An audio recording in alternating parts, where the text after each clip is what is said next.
Hi. We're back at White Hart Clinic with Christien Bird, a women's health physiotherapist. We have already spoken to Christien, whether or not you've watched previous vlogs about particular subjects that are quite intimate in terms of incontinence, prolapse, pelvic floor exercising, and we even discussed doing your poos. Today we're back because we ran out of time and Christien said she really wanted to cover the subject of sex, and that's much of another taboo subject. So much. And so we decided we had to come back and talk to Christien about this subject because there are so many intimate issues that women go through, perimenopause, menopause, postmenopause, that really should be discussed in the open. Yes. Christien, take it away. Well, that's a very nice introduction. Thank you. It's very nice to be back with the lovely Jo and Anne, because last time we had such a nice time with you, because it's just like sitting around with a couple of friends, having a cup of tea. That's what we are. Yeah, that's right, there you are, having a cup of tea. So it's just good to be back. From the last session that we did together, last vlog, we sent it out to some of our groups as well, and the content, and people absolutely loved it. We've had such good feedback from that. So it's great to do more of it. There were a lot of questions coming out of the last couple of, the last vlog. Two main topics people wanted to hear more about, you've both mentioned already. One of them was sex, lots of questions about painful sex, and of course the big question about how to connect up the three very difficult and challenging things in the menopause. That's menopause, pleasure and sex, and how to put all those three together. The other thing that people had a lot of questions about is how to have the perfect poo. So we'll definitely have to go back as well. But today, the topic that we're really talking about is sex, and sex in the menopause, and painful sex as well. So back to where we sort of finished last time. This is a pelvic model. This is the way I'm sitting at the moment, and I'll keep referring back to the pelvic model quite a bit. At the bottom, here's your vulva. You're all familiar with that because we're all sitting. Yes. We're all sitting with one. On one, yes. And most of it has come out of one as well, so you're fairly familiar with that area. And inside the pelvis, obviously, you've got the vaginal area, the bladder, the front wall of the vagina, the back wall. I'll just bring it a bit closer, and the uterus spoons the bladder on top. But you don't need to remember all the details of that. But if you really want to understand what that's all about, do watch the last vlog on hot flush. So in your vagina and your vulva are very big fans of estrogen. Estrogen is one of the sex hormones, the reproductive hormones, that slowly diminishes perimenopausally, first fluctuate and then slowly goes down when your ovaries go into retirement. So estrogen keeps your vaginal tissue thick, elastic and moist. So less estrogen can mean thinning of the vaginal walls, painful vaginal tissues, and drier vaginal tissues. And we call this vaginal atrophy, and I'll come back to that. I make a really poor joke at that point and say, not a trophy in sight. No, absolutely. It's miserable. It's miserable. But it can be helped. Yeah. So at the end of today, it's much clearer. I think that's what today's about, is that there is a resolution. That's right. So that vaginal atrophy is very much about the connective tissue and muscle changes. There's also, when the estrogen goes down, there's also a change in terms of pH of the vaginal tissues, which can increase the risk of urinary tract infections. But again, we will talk about how to prevent that in a moment as well.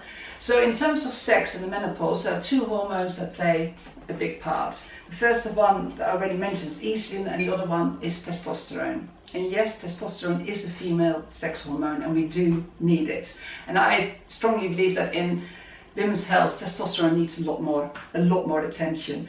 So testosterone is also made in your ovaries and also in your adrenals, your little glands that sort of sit on top of your kidneys. A deficiency of estrogen, of testosterone, can be life-threatening.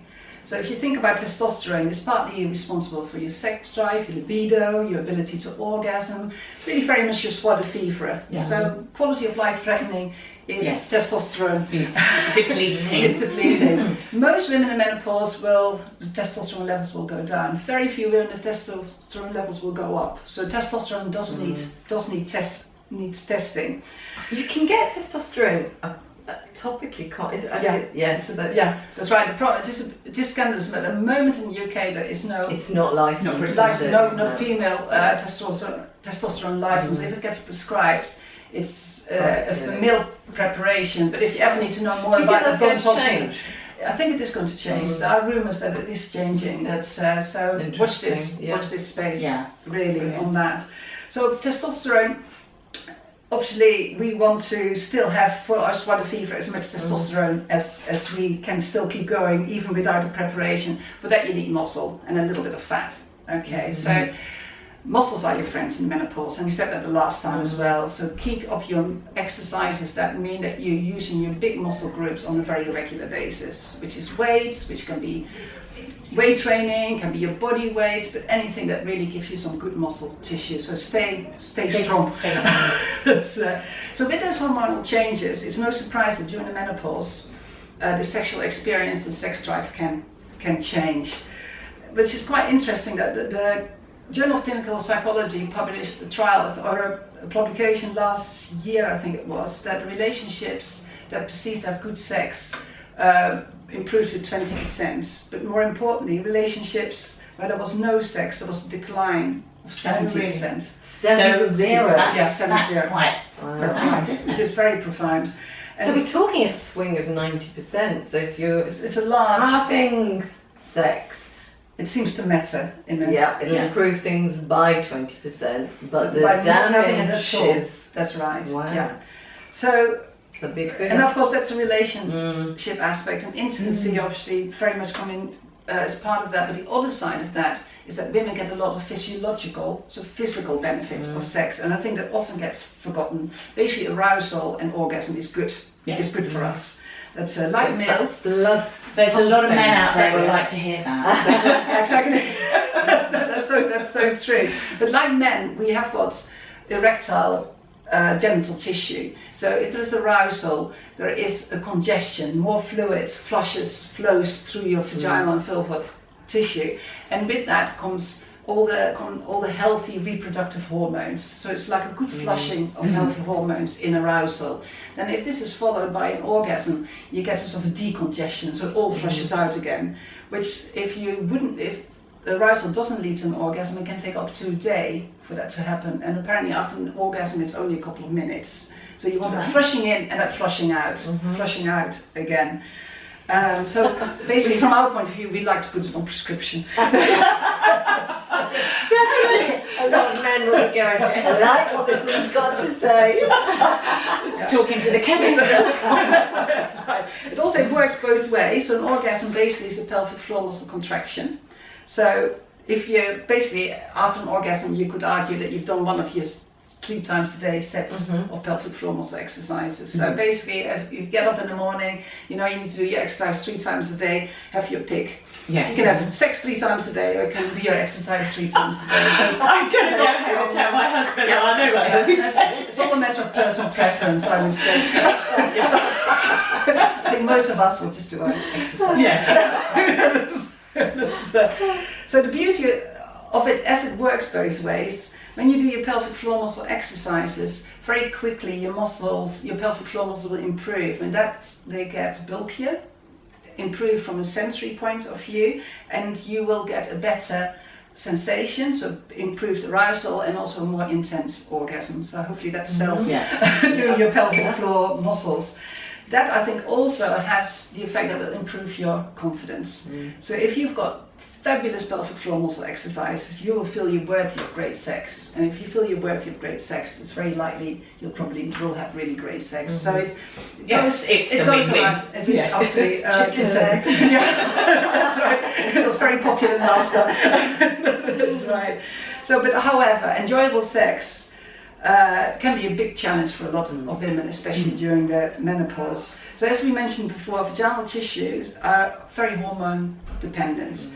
And a decrease of availability of those reproductive sex hormones means that during the menopause you can get a weakening of the pelvic floor muscle strength, reduced elasticity of the vaginal walls themselves, decreased lubrication, so the vaginal walls might be drier, and with that you can also get some secondary irritation as well.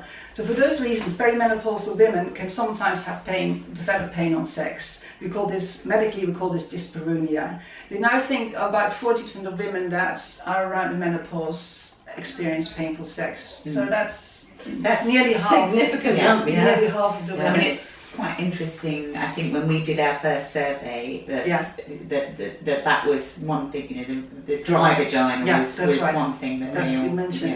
And sadly, most women do not seek medical help, or seek any advice for this. I think it's very difficult to talk about when things aren't going as they I just want to block it out and go, I don't want to think about it. I don't want to think about it. Yeah, and as part of this, what we're really hoping, especially of this really good work that you're both doing, is that women will all start talking and be the one to talk. And be proactive in actually dealing with it. And most of your friends probably will follow. And quite agree. But, the other thing I think that's really important in the menopause and the effects on sex as well, that both partners understand the physical and emotional changes. So do talk to your partners. Do talk to your partners as well. Because by no way should the menopause interfere with the ability to have enjoyable and pain-free sex. So although it's very common, we never consider it normal, and it can nearly always be. That's exactly what you said about incontinence, that leaking is never normal, but so many women just think, well, you know, it's menopause and everything just changes. So you're saying nothing is normal, and there is support and never for give everything. And never give up either. Just because you've done your exercises, or you've tried one lubricant, or if you tried this, don't give up. There's nearly always a solution. So one of the solutions is lubrication, and effective lubrication.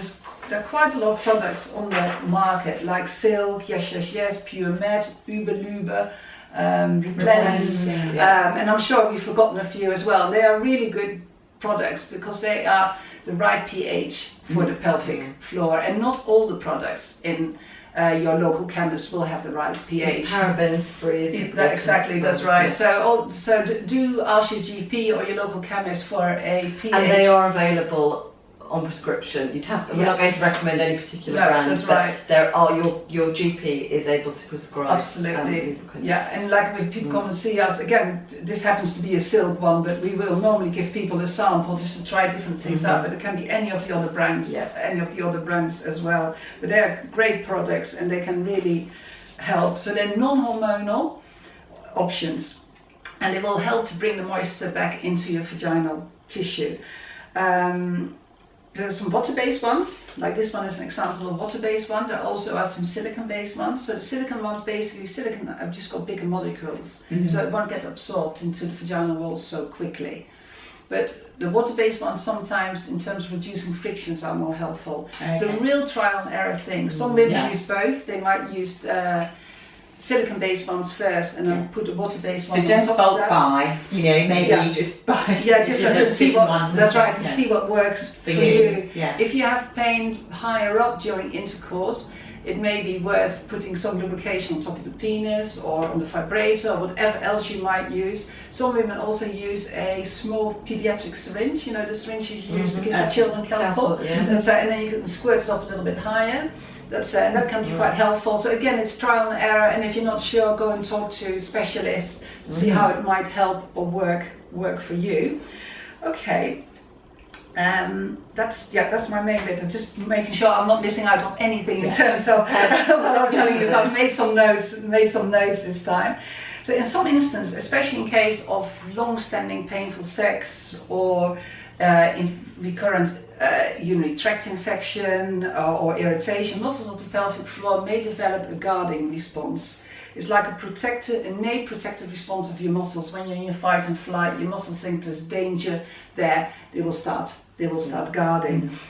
When the pelvic floor muscles rest in this contracted state, you can decrease the blood flow in the area, and you can cause more pain, creating like a negative feedback loop.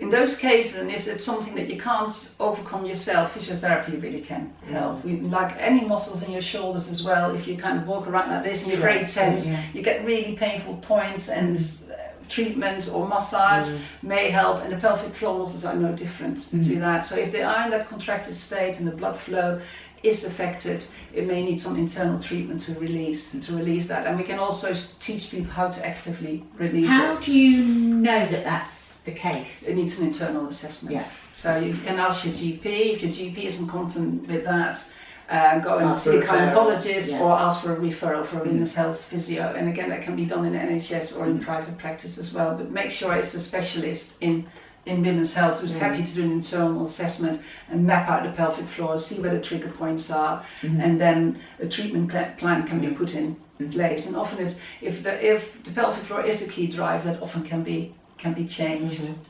And this is something actually we see in perimenopausal women, but we often see it in much younger women as well, in their early 20s. And again, is it more of a stress-induced thing, do you think? Stress, I think it's a very multifactorial, complex picture. Pelvic floor muscles can be a key driver, stress can be a driver, but often, especially if it's long-standing, more than one factor plays a role. But we're always sort of trying to find the missing parts in the puzzle and see if we can start moving forward from there. But yes, stress can play a part as well, because we do tend to store a lot of tension around the pelvic floor muscles. Because obviously in their early 20s, they've not necessarily been through childbirth or any of that that might weaken it.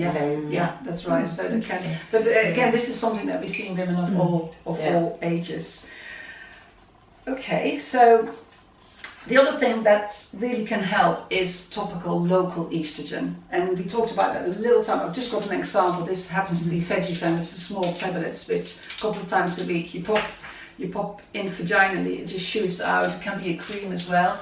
So this is, I know there's always a lot of concern and fear around hormone replacement therapy. This is local, it's topical, there's absolutely minimal risk or possibly no risk as far as we know, and we often see a lot of benefits. So that's just purely targeting the point that you've got an issue with. So no, that's the vaginal area. So if you've got hot flushes, that's not necessarily for you. Absolutely right, because then you would need patches or creams or something that affects your whole system. Purely if you've got this is for vaginal tissue.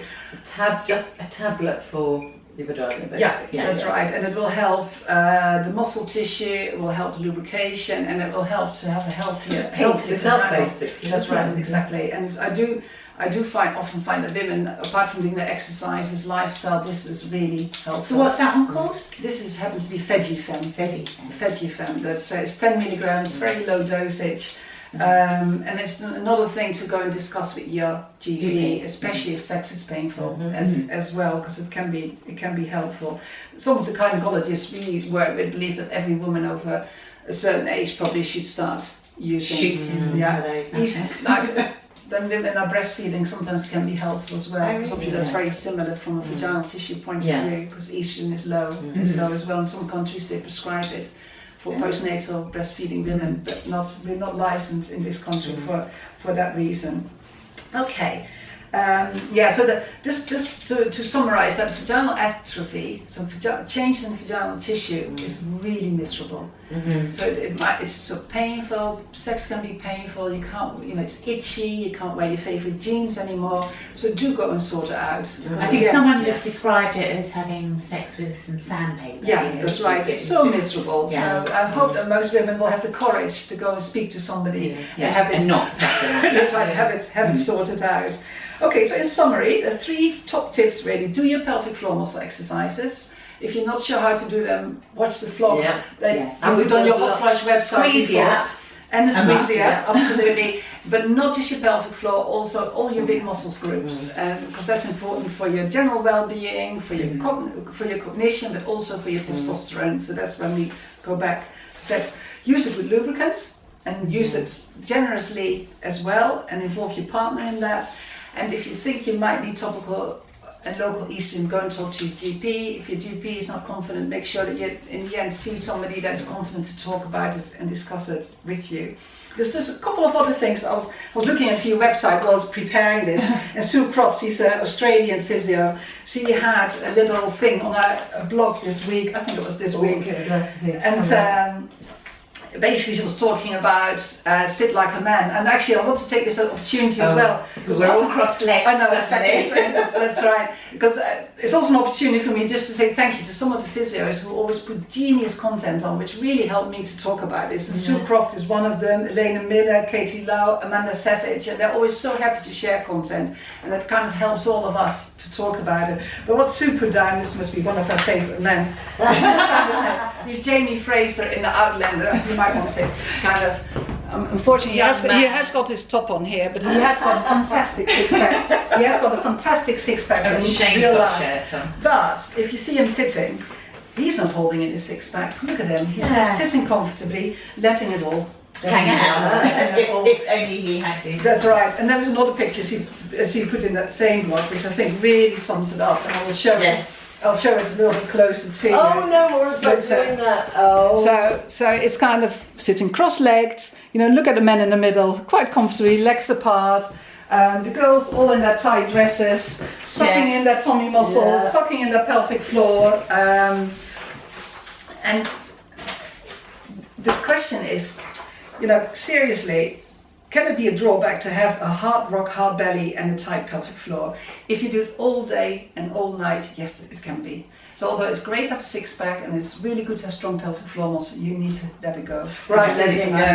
Okay, there we go. For two reasons, what we were saying, because it can cause pain and irritation. So although it's good to contract it, make sure you let it go as well. So now you can sit, let your inner thigh muscles go, let your tummy go, let your pelvic floor go. So release, balance out the good posture with the relaxation. It's hard on a stool though. That's right. And then of course the breathing comes, just to sit and kind of just sit back for a little bit, relax your legs and breathe, gently breathe through it and just see how it feels. And I don't think we do enough. While she's crossing her legs. While she's crossing her legs. I didn't know that it's good. I think that's the thing, isn't it? No, absolutely. No, that's true. Yeah, it's another thing that absolutely. That's and it's not just the fact that we obviously can get painful vaginal tissue. It's also by the time you actually need your pelvic floor, when you suddenly cough a sneeze or you're holding that wind because it's not an appropriate moment, your muscles might be fatigued because you've been holding it all day. So then when you suddenly need it, it might not be there because you're really exhausted it out absolutely all day. So so now and again, sit like a man. Sit like a man. Well, there we go. That's another tip. That's right. Apart from supporting women through their menopause, we do see, what I said earlier, so women through all phases of their lives, and especially the younger women that suffer from painful sex in the time that they may want to start a family.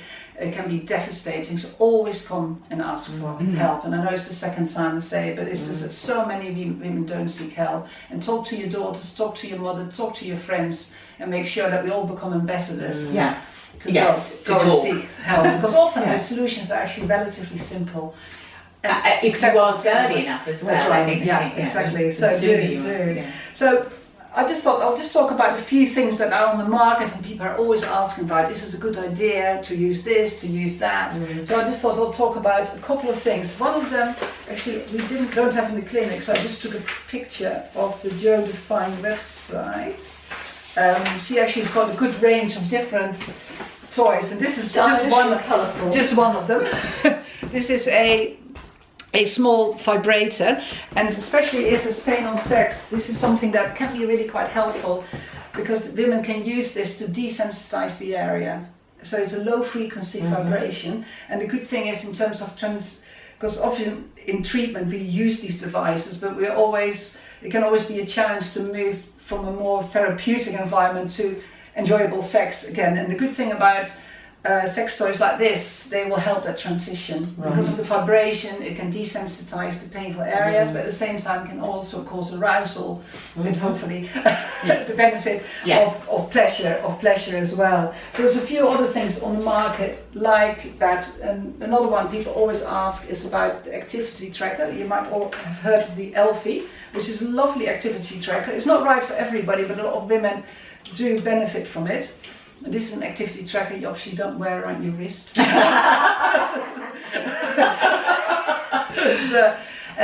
got software attached to it. You insert it vaginally, and there's like long holds, short. So there's different type of exercise you do with it, which will challenge your strength, your endurance, and your speed as well.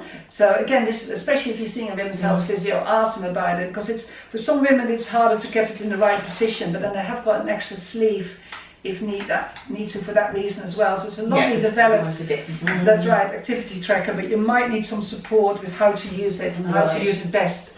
So actually, don't give up if you get one and you can't use it. Exactly. Get the appropriate guidance. Absolutely. Rather than that's right, because sometimes in childbirth a little bit of the pelvic floor muscles get damaged, and then these sort of things don't work so well. It's the same with cones, which are like vaginal weights. Again, it's not for everybody, and it's actually better to do it. I'll do that.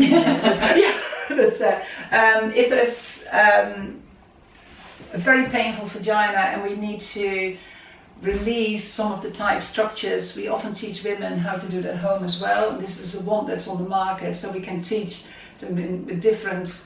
Christien, I'm fascinated. You are going to have to explain this. So this is something that you could insert vaginally. So this is where you're sitting at the moment. This is me cut through the middle. So basically, let's say if you've got a trigger point in the muscles here, you'll be able to put just a little bit like a massage tool that you might use on your shoulders in a painful point, and you apply pressure until it releases. But there have to be quite specific trigger points, and it would really need to be taught by a specialist. By a physio who knows what they're talking about, how to use it, what is a real trigger point. It's not just about a sore point, it's a bit more than that. So this becomes quite sort of specialist. So really don't try to use this unless you've had some. I think if you really have dysfunction like that or problems like that, do it together with a professional. I would say, so you know you're doing the right thing, and you're really helping yourself. It always worries us if people buy things over the counter, then it doesn't work, and then they give up. So don't give up, but go and see a professional until you really get invest in gadgets yourself. Go and invest in someone who's going to help you. Absolutely. It's the same with dilators as well. Actually, this is one we just got in. So they again can be used for women. This is obviously all for personal use. But they come in different shapes and sizes, and if there's pain on sex, it can help to use dilators to normalize that sensation. Again, I must say this one. So it's like practice. That's right.